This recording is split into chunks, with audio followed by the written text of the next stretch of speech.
Hello friends, మనం ఈరోజు వచ్చేసి 22వ తారీఖు జూలై 2021కి సంబంధించిన పేపర్ అనాలిసిస్ గురించి డిస్కషన్ చేద్దాం. ఈరోజు చాలా ఇంపార్టెంట్ ఆర్టికల్స్ ఉన్నాయి. వాటన్నింటి గురించి కూడా మీకు క్లారిటీగా ఎక్స్ప్లెయిన్ చేస్తాను. మీరు శ్రద్ధగా వినండి. అలాగే చాలా ఇంపార్టెంట్ ఎడిటోరియల్ కూడా ఉంది, అది కూడా మీకు చాలా యూజ్ఫుల్ అవుతుంది. దాని గురించి కూడా మీకు క్లారిటీగా ఎక్స్ప్లెయిన్ చేస్తాను. కాబట్టి వీడియో ఎండ్ వరకు చూసి మీకు నచ్చిందో లేదో ఏమనిపించిందో కామెంట్ సెక్షన్లో తెలియజేసి, నచ్చితే ఒక లైక్ చేసి సపోర్ట్ చేయండి. నాకు చాలా బూస్టింగ్ వస్తుంది ఆ లైక్స్ వల్ల. చూడండి ఫ్రెండ్స్, ఎవరికైనా సరే 2021కి సంబంధించి జనవరి నుండి స్టిల్ జూన్ వరకు కూడా కరెంట్ అఫైర్స్, దాంతోపాటు ఫ్రీగా పేపర్ అనాలిసిస్ ఎవరికైతే కావాలో వాళ్ళు పర్ మంత్కు 20 రూపీస్ చొప్పున పైన కనబడుతున్న ఫోన్పే ఆర్ గూగుల్ పే పేటిఎంకి 20 రూపీస్ చొప్పున పంపించి పర్ మంత్కి ఆ పంపించిన స్క్రీన్ షాట్ని మీరు కింద కనబడుతున్న వాట్సాప్ నెంబర్కి సెండ్ చేసి మీరు ఏ మంత్ అనేది మెన్షన్ చేస్తే మీకు 24 అవర్స్లోగా పంపించడం జరుగుతుంది. అలాగే జూన్కి సంబంధించిన పేపర్ అనాలిసిస్ రాదు, ఎందుకంటే నేను ఆ మంత్లో చేయలేదు. మిగతా మంత్స్ అన్నీ కూడా వస్తుంది. అలాగే ఎవరైతే కరెంట్ అఫైర్స్ బై చేస్తున్నారో వాళ్ళకి పేపర్ అనాలిసిస్ అనేది ఫ్రీగా ఇవ్వడం జరుగుతుందండి. దానికి ఎలాంటి ఛార్జెస్ లేవు. అలాగే మేకి సంబంధించిన కరెంట్ అఫైర్స్ పీడిఎఫ్ ఎవరైతే బై చేస్తారో వాళ్ళకి మేలో ఏపీ బడ్జెట్ ప్రవేశపెట్టారు, ఆ పీడిఎఫ్, అలాగే ఆ బడ్జెట్లోనే ఏపీ ఎకానమిక్ సర్వే కూడా రిలీజ్ చేశారు. ఆ పీడిఎఫ్ కూడా ప్రొవైడ్ చేయడం జరుగుతుంది తెలుగులోనే. ఎవరికైనా ఇంట్రెస్ట్ ఉంటే బై చేయొచ్చు.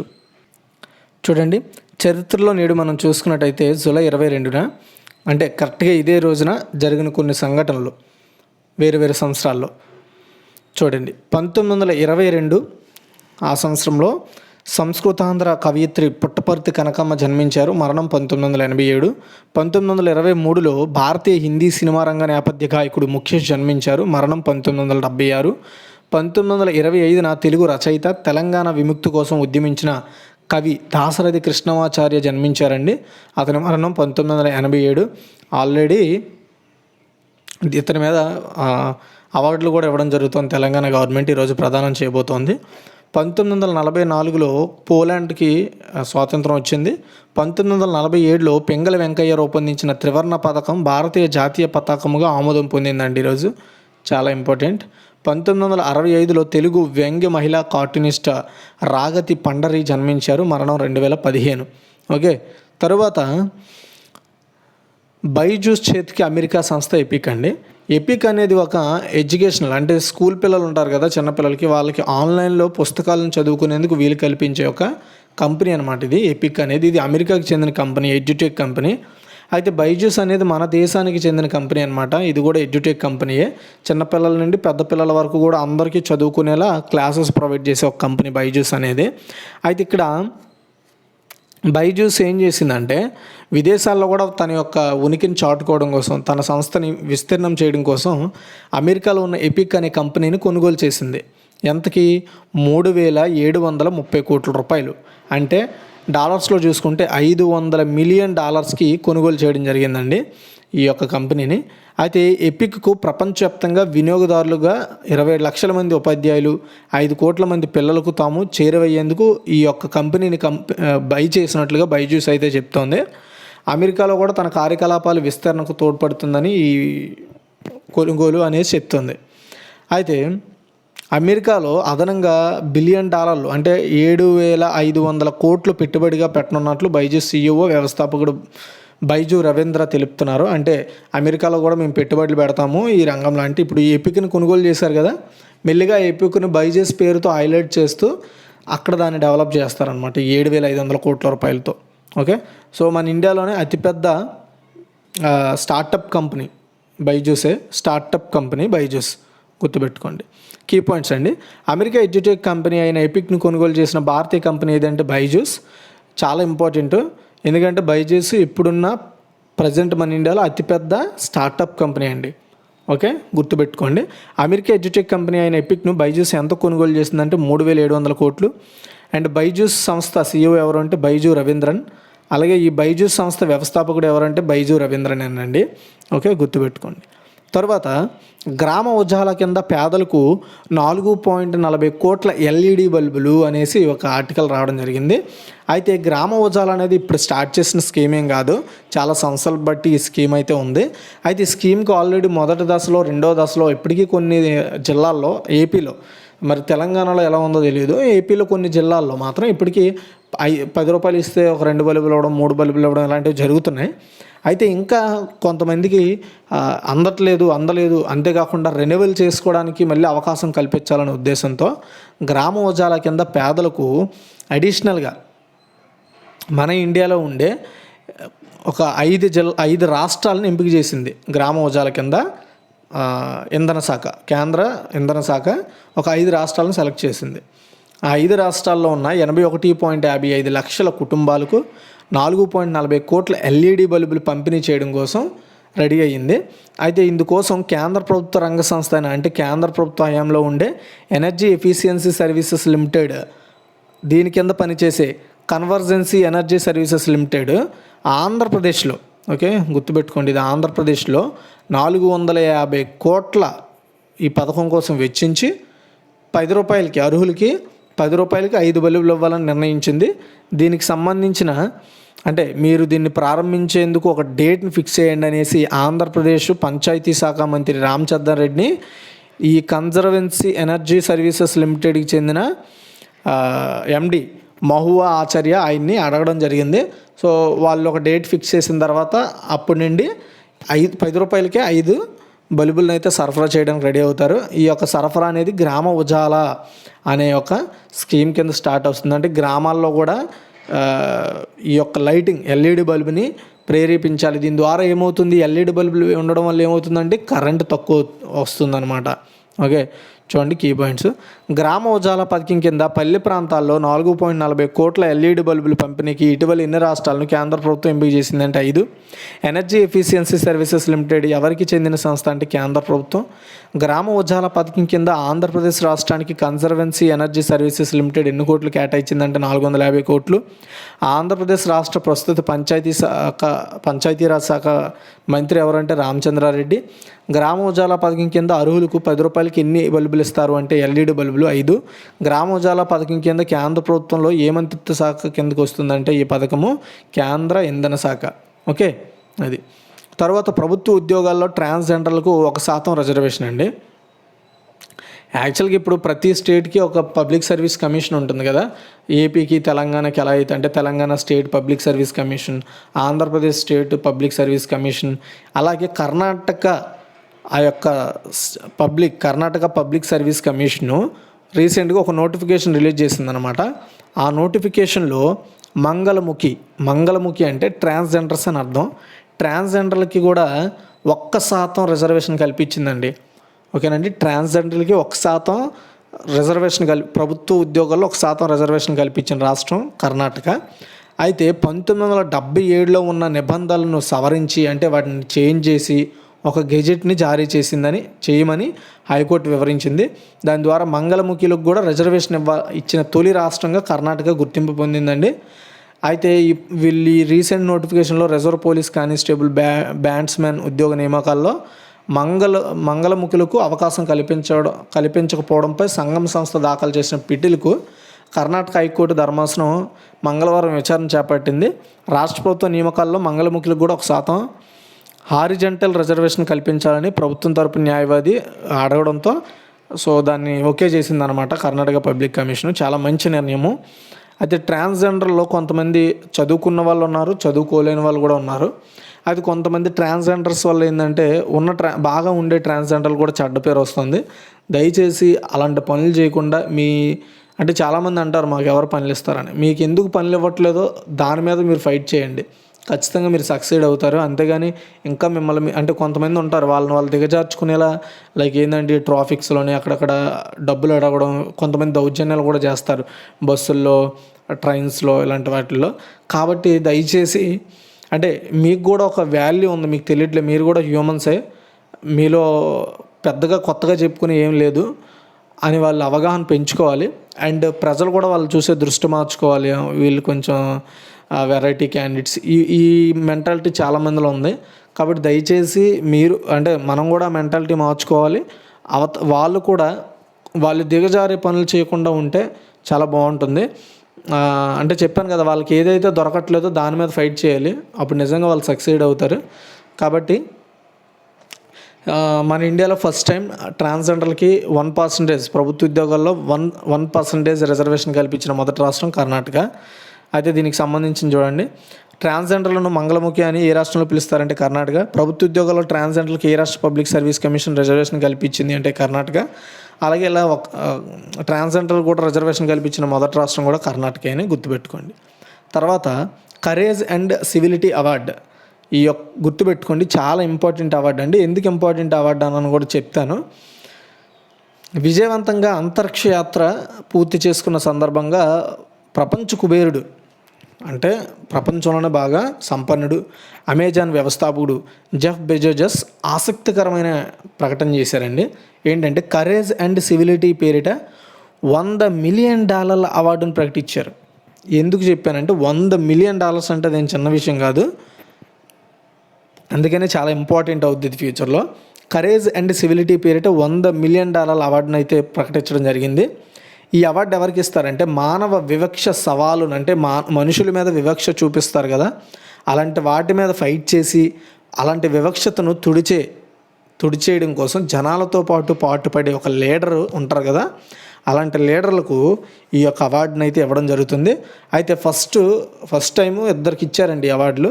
ఒకటి అమెరికన్ పొలిటికల్ కామెంటర్ వాన్ జోన్స్కి, సెలబ్రిటీ జెఫ్ బెజోస్ ఆండ్రూస్లకు ఈ అవార్డును ప్రకటించారు. గుర్తుపెట్టుకోండి, వీళ్ళిద్దరికీ ఒక్కొక్కరికి $100 మిలియన్ $100 మిలియన్ $100 మిలియన్లు అంటే ఎంతండి? 746.02 కోట్లు. అంటే ఈ అవార్డు గెలుచుకున్నవాడు లైఫ్ సెటిల్ అయిపోయినట్టే, అర్థమైందా? అంటే వీళ్ళిద్దరికీ కలిపి దగ్గరగా 15 కోట్ల రూపాయలు వీళ్ళిద్దరికీ అవార్డు కింద ఇప్పుడు ఇవ్వడం జరుగుతుంది. అయితే ఈ గ్రహీతలు అంటే ఈ డబ్బులు ఎవరైతే అందుకుంటారో వాళ్ళు పర్సనల్గా వాడుకోవచ్చు, లేదా ఏదైనా సంస్థలకు కూడా వీళ్ళు ప్రదానం చేయవచ్చు అని చెప్తున్నారు. ఎందుకంటే ఇక్కడ కనబడుతున్న ఇద్దరే ఆ అవార్డు గెలుచుకున్నవారు. ఓకే, చూడండి కీ పాయింట్స్. $100 మిలియన్ విలువైన కరేజ్ అండ్ సివిలిటీ అవార్డును ఎవరు ప్రకటించారంటే జెఫ్ బెజోస్ అండి. జెఫ్ బెజోస్ ఏ సంస్థ వ్యవస్థాపకుడు అంటే అమెజాన్. కరేజ్ అండ్ సివిలిటీ అవార్డును ఎవరికి ఇస్తారు అంటే మానవ వివక్ష ఎదుర్కోవడంలో ప్రజలతో మమేకమైన లీడర్లకు. అంటే కరేజ్ అండ్ సివిలిటీ అవార్డును అందుకున్న మొదటి ఇద్దరు వ్యక్తులు ఎవరు అంటే Van Jones, Jeff Bezos Andrews. Okay, చాలా ఇంపార్టెంట్, ఇది గుర్తుపెట్టుకోవాలి మీరు. నెక్స్ట్ భారతీయ ఎయిర్టెల్ ఇంటెల్ జట్టు అంటే భారతీయ ఎయిర్టెల్తో ఇంటెల్ జట్టు అయిందండి. ఎందుకంటే ఇక్కడ మీకు 2 టెక్నాలజీల పేర్లు చెప్తాను, గుర్తుపెట్టుకోండి. VRAN అండ్ ORAN, ఈ 2 టెక్నాలజీల ద్వారా 5G నెట్వర్క్ను అభివృద్ధి చేయడం కోసం భారతీయ ఎయిర్టెల్ ఇంటెల్ కంపెనీతో భాగస్వామ్యం కుదుర్చుకుంది. ఎందుకంటే ఈ 2 టెక్నాలజీస్లో ప్రజెంట్ కొంచెం ఫాస్ట్గా ఉన్న కంపెనీ ఇంటెల్ అనమాట. అందుకే ఈ యొక్క టెక్నాలజీని మనకి రావాలంటే ఏం చేయాలి? ఇప్పుడు ఫర్ ఎగ్జాంపుల్ అండి, కిరాణా షాపు వాడు ఉంటాడు, పళ్ళు షాపు వాడు ఉంటాడు. కిరాణా షాప్లో వాడు పళ్ళు అమ్మడు, పళ్ళు షాప్లో కిరాణా సామాన్లు అమ్మడు. కాబట్టి దానికి సపరేట్ అనమాట. కాబట్టి ఆ టెక్నాలజీ ఎవరి దగ్గర ఉందో మనం వాళ్ళ దగ్గర వెళ్ళి కొనుక్కోవాలి. కాబట్టి ఏం చేసింది, ఇలా కొనుక్కోవడం అంటే మాటికి కొనుక్కోవడం కంటే భాగస్వామ్యం అన్నమాట. భాగస్వామ్యం ఎలా అంటే భాగస్వామ్యంలో చాలా 2 రకాలు ఉంటాయి. ఒకటి దశల వారీగా వచ్చే డబ్బును భాగస్వామ్యంలో ఎంత మొత్తంలో ఎవరి దగ్గర నుండి అయితే కొనుగోలు చేస్తున్నారో వాళ్ళకి ఇవ్వడం, లేదా స్పాట్లో అమౌంట్ అంతా ఇచ్చేసి వాళ్ళకి దశల వారీగా సర్వీసెస్ అందించడం. ఈ 2 రకాల భాగస్వామ్యాలు ఉంటాయి. అందులో మరి వీళ్ళది ఏ భాగస్వామ్యమో తెలియదు, కానీ ఈ టెక్నాలజీని ఇంటెల్ నుండి ఎయిర్టెల్ తీసుకోవడం కోసం భాగస్వామ్యం చేసుకున్నారనమాట. అయితే లైవ్ నెట్వర్క్లపై 5Gని ప్రదర్శించనున్న తొలి టెలికాం ఆపరేటర్గా ఎయిర్టెల్ నిలవనుందండి. అంటే లైవ్ నెట్వర్క్లపై 5Gని ప్రదర్శించనున్న తొలి టెలికాం ఆపరేటర్. అంటే ఇప్పుడు లైవ్ నెట్వర్క్లు అంటే ఇప్పుడు మనకు ఆల్రెడీ ఇప్పుడు ఫోన్ టవర్స్ ఉన్నాయి కదా ఎయిర్టెల్ కానీ, అలాంటి వాటి మీదే డైరెక్ట్గా 5G నెట్వర్క్ని ఆపరేట్ చేస్తారంట. సపరేట్గా దానికంటే అలాంటి టవర్స్ ఏమి మెయింటైన్ చేయకుండా ఇలా ప్రదర్శించడం కోసం ఇప్పుడు మనం చెప్పుకున్న ఏదైతే VRAN ORAN అనే టెక్నాలజీని ఇంటెల్ నుండి తీసుకోవడం జరుగుతుంది. దీని ద్వారా టైం అనేది సేవ్ అవుతుంది, at the same time money కూడా సేవ్ అవుతుందండి. ఎందుకంటే సపరేట్గా టవర్లు వేయాల్సిన అవసరం ఉండదు. ఉన్న టవర్ల నుండే 5G నెట్వర్క్ని అందించడం కోసం ఒక కొత్త టెక్నాలజీ డివైజెస్ని వాడుతూ 5Gని అందిస్తారు. అది చాలా మంచి నిర్ణయం. అంటే ఇంకా టవర్లు ఎక్కువ పెంచకుండా ఉన్న టవర్స్ని వాడుకుంటారు, అంటే ఉన్న రిసోర్సెస్తోనే 5Gని అందిస్తారు. చాలా మంచి నిర్ణయం అనమాట. ఇది మ్యాటర్. ఓకే, ఇందులో చెప్పిన ఇంపార్టెంట్ మ్యాటర్ ఇదే. ఇక్కడ మీరు గుర్తుపెట్టుకోవాల్సింది VRAN అండ్ ORAN అనే 2 టెక్నాలజీని ఇంటెల్ ద్వారా టైఅప్ అయ్యి డెవలప్ చేయించుకుంటుంది ఇండియాలో. కీ పాయింట్స్ అండి. VRAN అండ్ ORAN అనే టెక్నాలజీ ద్వారా 5G నెట్వర్క్ అభివృద్ధికి భారత ఎయిర్టెల్ ఏ సంస్థతో భాగస్వామ్యం కుదుర్చుకుందంటే ఇంటెల్. భారతదేశంలో లైవ్ నెట్వర్క్లపై 5Gని ప్రదర్శించనున్న మొదటి టెలికాం సంస్థ ఏదంటే భారత ఎయిర్టెల్. ఓకే, తర్వాత న్యూరోమార్ఫిక్ కొత్త జవసత్వాలండి. యాక్చువల్గా ఇది నేను క్వశ్చన్స్ చేయలేదు, ఎందుకు అంటే ఇక్కడ ప్రత్యేకంగా ఒక వ్యక్తిని హైలైట్ చేస్తూ ఇచ్చారు ఆర్టికల్. కాకపోతే ఇక్కడ ఒక కొత్త పరిశోధన జరుగుతుందని చెప్పడం కోసం ఈ ఆర్టికల్ని కట్ చేశాను. స్పీచ్ రికగ్నిషన్ అంటే మనం మాట్లాడేదాన్ని ఖచ్చితంతో గుర్తించగలం అనమాట. ఇలాంటి రంగాల్లో సహాయపడేందుకు న్యూరోమార్ఫిక్ ఆర్టిఫిషియల్ ఇంటెలిజెన్స్ సిస్టమ్ను మరింత సమర్థవంతంగా రూపొందించడం కోసం అవసరమైన కొత్త ఆర్టిఫిషియల్ స్పైకింగ్ న్యూరాన్ నమూనాను IIT ఢిల్లీ పరిశోధకులు డెవలప్ చేశారండి. టెక్సాట్ అంటే డబుల్ ఎక్స్పోనెన్షియల్ అడాప్టివ్ థ్రెషోల్డ్ న్యూరాన్గా పిలిచే ఈ కొత్త నమూనాను NAIAను మరింత వేగవంతంగా పనిచేసేలా సహాయపడుతుంది అనమాట. అంటే ఇప్పుడు ఏంటంటే బాగా ఓల్డ్ అయిపోయిన కారుని ఇంకొంచెం ఆ కారుకు పెద్ద బూస్టింగ్ ఇచ్చి దాన్ని మళ్ళీ కొత్త కారు లాగా దానికి కొంత ఎనర్జీ అంటే ఇచ్చేలా తయారు చేయడం అనమాట దీని అర్థం. అంటే ఇప్పుడున్న టెక్నాలజీకి ఈ కొత్త నమూనాని యాడ్ చేయడం ద్వారా అది ఇంకా సమర్థవంతంగా పనిచేస్తుందని చెప్తున్నారు అంతే. ఓకేనా, అంటే ఫర్ ఎగ్జాంపుల్ స్పీచ్ రికగ్నిషన్ అనేది ప్రతి దగ్గర ఉంటుంది. మొబైల్లో ఉంటుంది, కంప్యూటర్స్లో, ల్యాప్టాప్స్లో, వేరే పెద్ద పెద్ద మెడికల్ డివైజెస్లో ఉంటుంది, లేదా సెక్యూరిటీ డివైజెస్లో ఉంటుంది. వాటిలో ఇంకా ఈ స్పీచ్ రికగ్నిషన్ని ఇంకా మెరుగుపరచడం కోసం ఈ యొక్క కొత్త స్పైకింగ్ న్యూరాన్ నమూనాను డెవలప్ చేశారు. దాని పేరు డెక్సాట్ అంటే double exponential adaptive threshold neuron, గుర్తుపెట్టుకోండి. తర్వాత ఎడిటోర్లు అండి.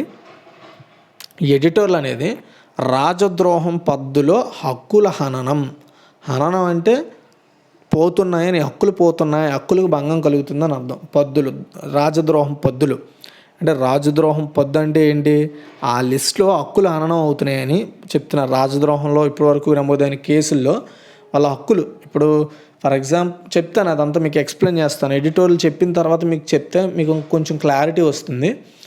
ఈ మధ్యన రీసెంట్గా రాజద్రోహం అనే ఒక పదం బాగా హైలైట్ అయింది. రాజద్రోహం అనొచ్చు, లేదా దేశద్రోహం అని కూడా అనొచ్చు. కాబట్టి ఈ మధ్యన సుప్రీంకోర్టు స్వయంగా దీని మీద కొన్ని వ్యాఖ్యలు చేయడంతో ఈ మ్యాటర్ అనేది హైలైట్ అయింది. అయితే అది ఏంటో ఒక్కసారి చెప్తాను చూడండి. అయితే ఇక్కడ కనబడుతున్న చూడండి ఒక వ్యక్తి, ఇతను జస్టిస్ DY చంద్రచూడ్, సుప్రీంకోర్టు న్యాయమూర్తి ఇతను.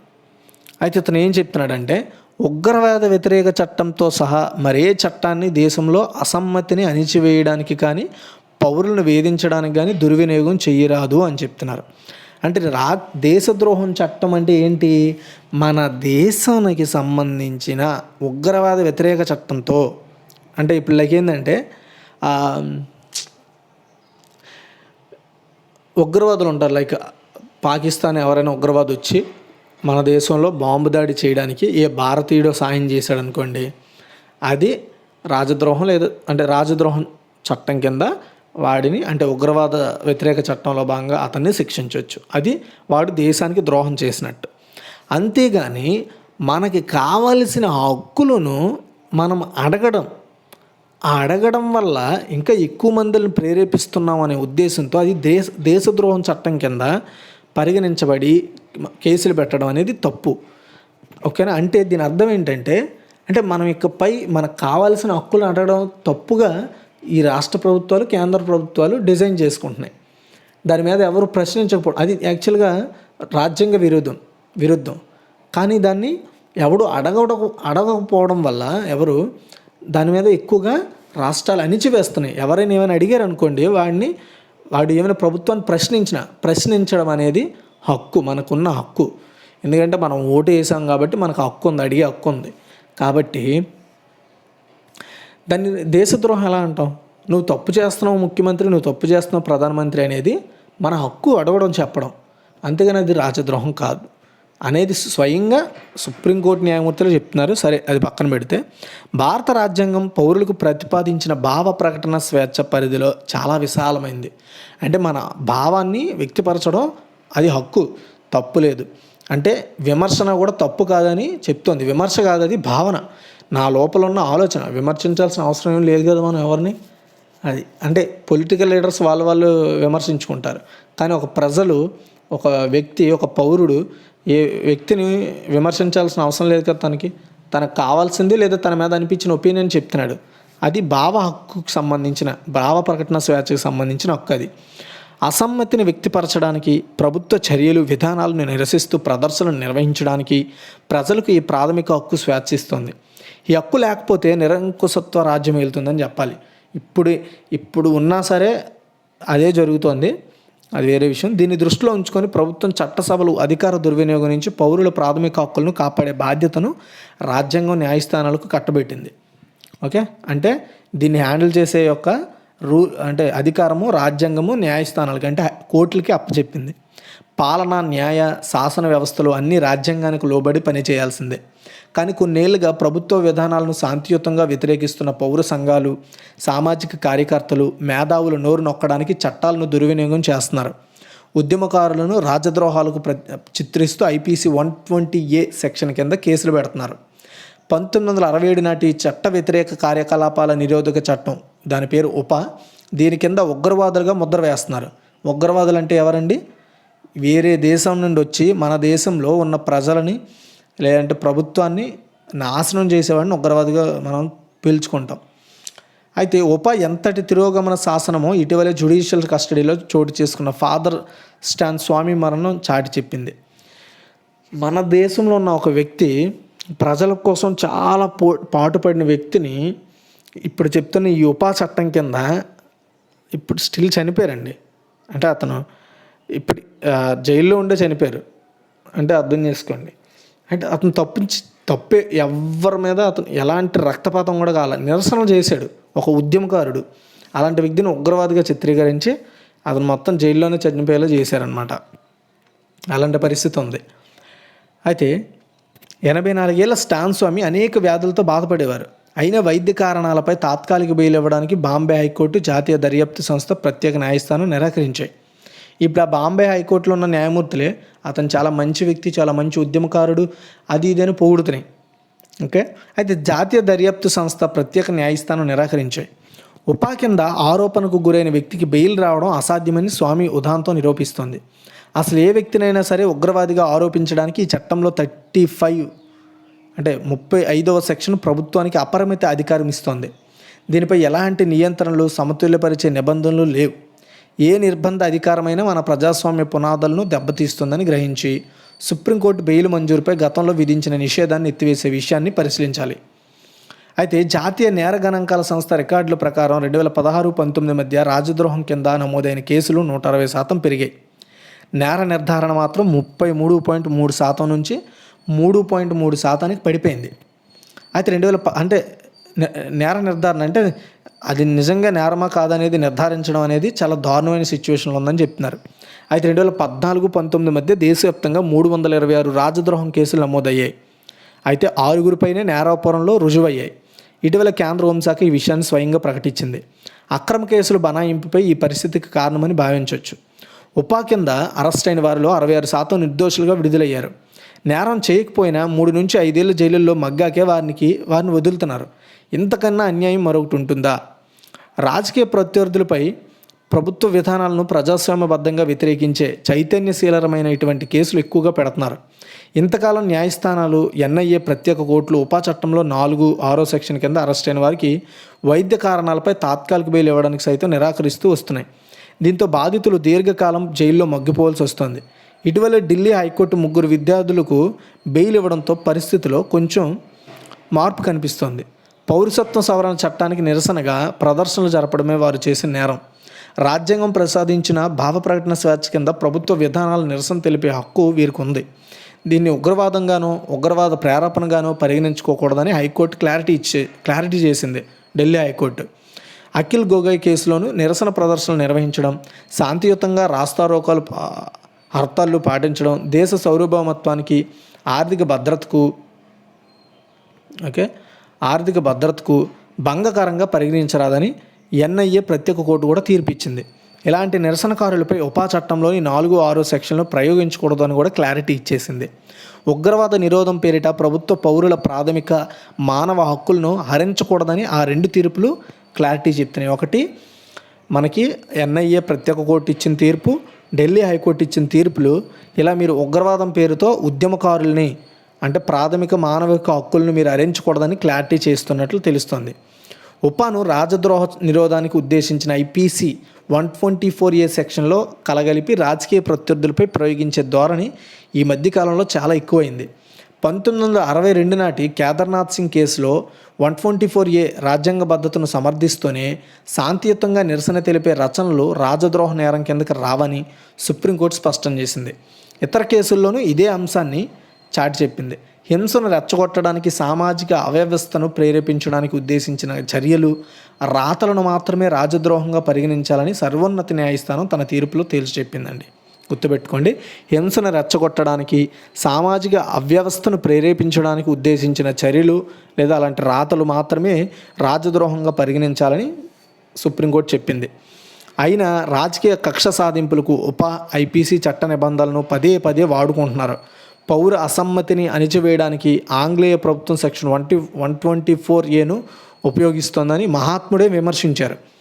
స్వాతంత్రం వచ్చిన తరువాత పరిస్థితిని మారకపోవడం శోచనీయం. అంటే మన దేశంలో మనమే స్వాతంత్రం కోసం పోరాటి మళ్ళీ మనమే వాటికి బలవుతున్నాం. సొంత మనుషులతో, మన ప్రాంతీయ మనుషులతోనే మనం వాటికి బలవుతున్నాం అంటే ఎంత దారుణమైన విషయం అండి.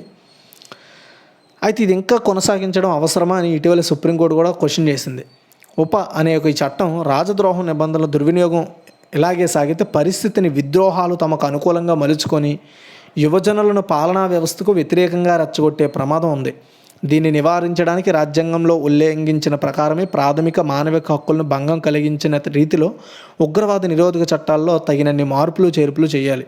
ఇదే కదా ఇది. అంటే అసలు ఇది న్యాయ సూత్రాలకి విరుద్ధం అండి. ఎలా చెప్తాను చూడండి. ఫర్ ఎగ్జాంపుల్, ఒక 2 ఇళ్ళల మధ్య ఒక గొడవ జరిగి కోర్టుకి వెళ్తే ఆ ఇష్యూ ఏంటి, అతను వాళ్ళ ఆవిడ మీద అతను అరవడం చేయడం అది వాళ్ళిద్దరు పర్సనల్. అలాగే అవతల వాళ్ళ వ్యక్తి వాళ్ళ హస్బెండ్ మీద ఆవిడ అరవడం వాళ్ళిద్దరు యొక్క పర్సనల్. కానీ ఈ ఒకడి మీద ఒకడు వెళ్ళి ఆ ఇంటి ఎదురుగా ఉండే ఇద్దరు కేసు వేసుకుంటే దానికి అర్థం ఏంటి? ఇతనికి ఆవిడని విమర్శించే హక్కు ఉంది, అతను విమర్శిస్తాడు. నీకు అతన్ని విమర్శించే హక్కు ఉంది. వాళ్ళ హస్బెండ్ వాళ్ళది, మీ హస్బెండ్ మీ పర్సనల్ విషయం, అది ఎవరి హక్కులు వాళ్ళకు ఉన్నాయి. ఓకేనా? అయితే ఇలా ఏంటంటే అదే చెప్తున్నా, అంటే ఇలాంటి తీర్పుల్లో సుప్రీంకోర్టు ఏం చెప్తుంది, హైకోర్టు అయినా ఏం చెప్తుంది, లేదంటే కింద సివిల్ కోర్టు అయినా ఏం చెప్తుంది, అది వాళ్ళ హక్కులు, మీకేంటి ఇబ్బంది, వాళ్ళ వైఫ్ని అతను అనుకుంటే మీకేంటి ఇబ్బంది, వాళ్ళ హస్బెండ్ అనుకుంటే మీకేంటి ఇబ్బంది, మీ ఇద్దరికి సంబంధం లేని విషయం. వాళ్ళిద్దరు ఏదైనా సరే ఇష్యూ కింద కేసు వేస్తే అది మీకు చట్టరూపం దాల్చి వాళ్ళకి ఏదో ఒక శిక్ష ఖరారు చేస్తారు. సంబంధం లేని ఇద్దరు వ్యక్తులు అనవసరమైన ఒక దాన్ని కేసు క్రియేట్ చేసి దాన్ని కోర్టు వరకు వచ్చి ఇలా అంటే ఏంటంటే ఒకరి స్వేచ్ఛను ఒకరు హరించడానికి ప్రయత్నం చేస్తున్నట్టే. ఫర్ ఎగ్జాంపుల్ చెప్తున్నా. కాబట్టి స్వేచ్ఛను హరించడం లేదంటే వాళ్ళ యొక్క ఆలోచన కావచ్చు, వాళ్ళ యొక్క భావన, వాళ్ళ యొక్క ఫీలింగ్ని బయట పెట్టడం కూడా తప్పేం కాదు. ఇది రాజ్యాంగం ప్రాథమికంగా చెప్పిన సూత్రాలు ఇవి. రాజ్యాంగం చెప్పిన సూత్రాలు వీటిని ఇప్పటికీ న్యాయస్థానాలు ఫాలో అవుతున్నాయి. మరి ఎంత ఫాలో అవుతున్నాయి? ఇలాంటి చాలా కేసులు ఉన్నాయి. 326 కేసులు దగ్గరగా ఒక 6 ఏళ్ళ నుండి ఇలాంటి కేసులు అనేవి పుడతా వస్తుంటే మరి ఇప్పుడు సుప్రీంకోర్టు లాంటి కోర్టులు ఏం చేస్తున్నాయి అనేది కొంచెం ఆలోచన చేయాల్సిన విషయం. వీటి మీద వెంటనే స్పందించకపోతే చాలామంది లైఫ్స్ పోతున్నాయి. ఎలా పోతున్నాయి లైఫ్స్ అంటే, ఫర్ ఎగ్జాంపుల్ ఎవడో ఏదో పాపం ఉద్యమం చేశాడు, అతన్ని రాజద్రోహం వాడి మీద కక్షతోనో ఆ ప్రభుత్వమో లేదా రాజకీయ కక్షదారులో ఆడి మీద ఎంతో కొంత నేరాపరం చేసి అది ఇది చేసి అనవసరమైన ఇదిలో చేర్చి ఆడికి రాజద్రోహం కేసు వేసారనుకోండి. వాడి కింద డిపెండ్ అయిన వాళ్ళ ఫ్యామిలీ పరిస్థితి ఏంటి? వాడు ఒకవేళ జైలు నుండి ఎప్పుడో ఒక 10 సంవత్సరాల తర్వాత వస్తే వాడి నెక్స్ట్ లైఫ్ ఏంటి? ఇవేవి ప్రభుత్వాలు ఆలోచించకుండా, న్యాయస్థానాలు ఆలోచించకుండా చేస్తున్నాయి. ఏమనంటే మనిషి జీవితం చాలా ఇంపార్టెంట్ అని చెప్తున్నారు, మనిషి ప్రాణం ఇంపార్టెంట్ అని చెప్తున్నారు. బతకడం ఒకటే కాదండి ఇంపార్టెంట్, జీవించడం కూడా ఇంపార్టెంట్. మనిషి బ్రతుకున్న జీవించలేకపోతే చచ్చిపోయినట్టే లెక్క. కాబట్టి ఇలాంటి కేసులను న్యాయస్థానాలు సత్వరంగా అంటే ఇలాంటి స్క్రాప్ అని నేను చెప్పను, పనికిరాని చట్టాలన్నమాట. ఎవరికి పనికిరానివి? భావ ప్రకటన చేసే ఒక వ్యక్తికి స్క్రాప్ అంటే నా ఉద్దేశం అది కాదు. నేను చెప్పేది ఏంటంటే ఇలాంటి చట్టాల వల్ల మనుషులు వాళ్ళ యొక్క లోపల భావనను చెప్పడానికి భయపడే సిచ్యువేషన్ తీసుకొస్తే రేపు పొద్దున్న ప్రభుత్వాలు ఏం చేసినా సరే వాళ్ళు కాలు ముడుచుకొని ఉండాలి మనం. కాబట్టి ఇలాంటి చట్టాలని చట్టాల్లో కొన్ని మార్పులు చేసి ఆ చట్టాలకి సత్వరంగా నేరాపరణ నిర్ధారణ చేయాల్సిన అవసరం ఉంది. అంటే రీసెంట్గా చూడండి దిశ యాక్ట్ తీసుకొచ్చారు 21 డేస్లోనే. అంటే ఇంకా అది ఇంప్లిమెంట్ అవ్వలేదు అనుకోండి, చట్టం కింద రాలేదు. అంటే అలాంటి రూల్స్ పెట్టాలి ఇలాంటివి కూడా. ఎందుకంటే ఎవరిదైనా సరే, ఎందుకంటే బెయిల్ ఇవ్వట్లే మెయిన్. పోనీ బెయిల్ ఇస్తే వాడు ఏదో విధంగా వాడిని నిరూపించుకుంటాడు. బెయిల్ కూడా రాకుండా చేస్తున్నాయి ఈ చట్టాలు. కాబట్టి అంటే దేశానికి ఎవడైనా నాశనం చేయడానికి పోరాటం చేస్తే అది తప్పండి. కానీ మనకు కావాల్సిన హక్కులను కోరుకోవడం తప్పు కాదు. కాబట్టి ఇలాంటి చట్టాలపై న్యాయస్థానాలు చాలా ఎక్కువగా ప్రేరేపణ చేసి వీటిని ఇలాంటి కొన్ని సెక్షన్స్ని తీసే ప్రయత్నం చేస్తే చాలా బాగుంటుంది. ఓకేనా? లేదంటే ఇది ఇలాగే కానీ కొనసాగితే కొన్ని సంవత్సరాలకి కమ్యూనిస్ట్ పార్టీలు రాజ్యమేలే అవకాశం వస్తుంది. అప్పుడు ఈ ప్రభుత్వాలు ఇంకేం చేయలేవు. యాక్చువల్గా కమ్యూనిస్ట్ పార్టీలు అంటే చాలామంది ఏదో అనుకుంటారు, కానీ వాళ్ళకున్న నాలెడ్జ్ కానీ ఇంటెన్షన్ కానీ ఇంకొకరికి ఉండదు. ఎందుకంటే వాళ్ళు కమ్యూనిస్ట్ పార్టీ నుండి వచ్చిన వాళ్ళు చాలామంది ఏంటంటే వాళ్ళు ఉద్యమం నుండే వస్తారు. అలాంటి వాళ్ళకి మనం అవకాశం ఇవ్వం. మనమంతా చాలా వెరైటీ. కానీ కేరళ గవర్నమెంట్ అంత అభివృద్ధి చెందడానికి గల కారణం ఏంటంటే వాళ్ళు వేరే లెవెల్లో ఉంటారనమాట. ఎందుకంటే అక్కడ కమ్యూనిస్ట్ పార్టీ ఉంటుంది కాబట్టి. చైనా కూడా అంత డెవలప్ ఎందుకైంది? అలాగని చైనాలో చాలా దారుణమైన తొక్కేయడాలు కూడా ఉన్నాయి కమ్యూనిస్ట్ పార్టీ. కాబట్టి ఏంటంటే నా ఉద్దేశం ఏంటంటే మన సరిగా పరిపాలించే వాడి మీద మనం ఆలోచన చేయాలండి. ఇలా అనవసరమైన కేసులు వేసి మన జీవితాలు నాశనం చేసే వాళ్ళతో కొంచెం ఆలోచన చేసి ఓటు వేయండి. అందుకే ఓటు ఎవరికి వేస్తున్నామో ఆలోచించి వేస్తే మంచిది. ఈ వీడియో మీకు నచ్చింది అనుకుంటున్నాను. నచ్చితే లైక్ చేయండి, షేర్ చేయండి. మరిన్ని అప్డేట్స్ కోసం మన ఛానల్ ఫాలో అవ్వండి. Thanks for